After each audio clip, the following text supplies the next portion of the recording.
Kita awali Kompas Sulsel, saudara. Dua sepeda motor di Kabupaten Sidrap, Sulawesi Selatan terlibat tabrakan. Kedua pengendara terlempar ke selokan. Tabrakan dua sepeda motor ini terjadi di perempatan Jalan Lanto Daeng Pasewang dan juga Jalan Bau Masepe, Kabupaten Sidrap, Sulawesi Selatan. Kedua pengendara tersebut terlempar masuk ke dalam selokan.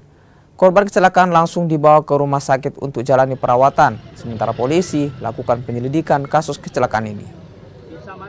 10.00 WITA ya terjadi kecelakaan di mana melibatkan dua kendaraan ya roda 2 yaitu kendaraan Yamaha NMAX ya yang bergerak dari arah utara ke selatan. Kemudian bertabrakan dengan sepeda motor Yamaha juga, Yamaha Fiction, dia bergerak dari arah timur ke barat. Nah, dengan demikian dia pas ketemu di tengah itu ya terjadilah kecelakaan. Mereka tidak saling memberikan kesempatan. Tadi langsung ke rumah sakit itu, ke puskesmas, apalagi namanya ini sebelah ini? Pangkajene. Dan yang satu itu dilarikan ke Nenek Malomo tadi.